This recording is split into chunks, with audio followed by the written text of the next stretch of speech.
What's up, everybody? This is Garmin from the Storycraft Society, and I am coming at you with a super exciting video today, something that I am very stoked to be making, and that's that the channel is about to hit 100 subscribers. Welcome back to the channel, everybody. This is Garmin, and we did it. 100 subscribers. Holy crap. I cannot thank you all enough. Thank you. This is so awesome. But I'm sure you don't want to hear me talk about how awesome this is. What you want to hear is who wins this giveaway. And so, first thing, let's look at the statues that the winner is going to get.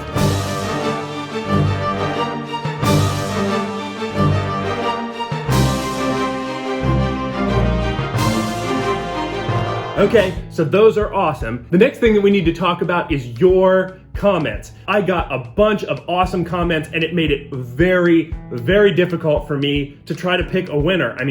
Every single one deserved to win, in my opinion. I know that sounds so stupid and corny, but honestly, it's true. And what I decided to do was shout out my top 3. And then, of course, at the end of the video, I will give you my number 1, the person who will win this giveaway package. So, starting at number 3. Number 3 comes in as KSB Snow Owl, who gives this super detailed, super awesome description of how one of their players actually worked with them to build an NPC who follows the party for a super long time, and the party has no idea that it's eventually going to become a player character.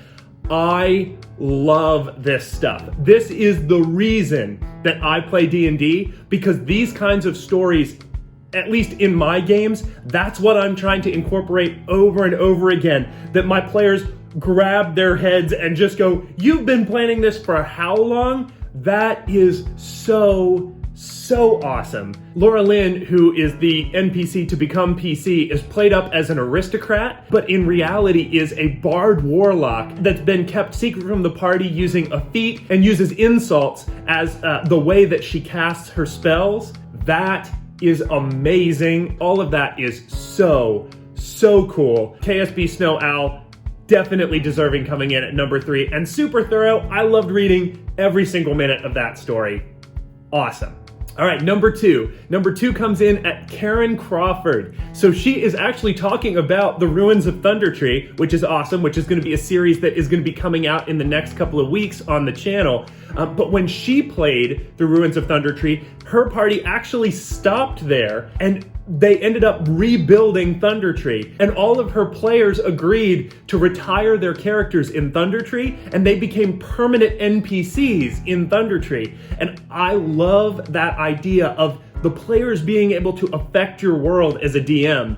My world of Tracina, I have done that with all of the groups that have ran in my world, that they all have the promise of their character being a long-term, long-impacting member of that continent. And for me, again, that's what makes D&D so exciting and immersive as a role-playing game, that if you play a video game, yeah, you can make a character, but when the sequel comes out, your character isn't going to be in it. But with D&D, you get to see what your old character has been up to. I think that's so awesome. Karen, I would love to play in a game where I got to retire a PC in your world and then see what kind of hijinks or just general life that they got into afterward. That would be so awesome.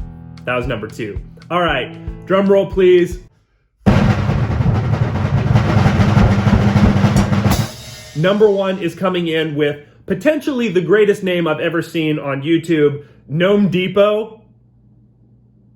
Come on, that's the sickest name ever. And honestly, it's not just because I play a lot of gnomes. So Gnome Depot comes in at number 1, not for any better reason than anyone else's, because all the stories are awesome, but because I fell in love with the idea of Droop the Goblin. So Droop the Goblin comes into his group as an NPC who is following the group around, and eventually he becomes a dishwasher at an inn. That's when they decided to ask their DM if they could play Droop the Goblin as a PC.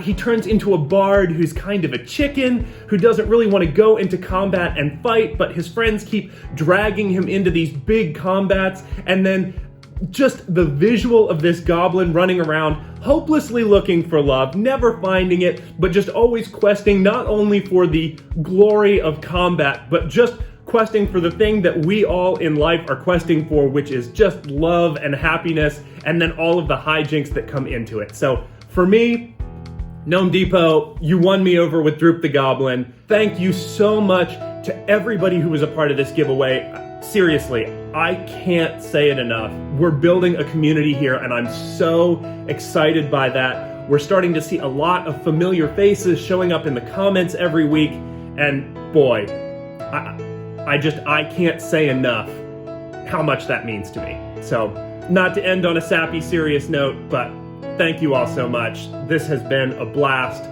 Gnome Depot, I have replied to your comment in the comments section, telling you how to email me so that we can talk, so I can get you your prize package.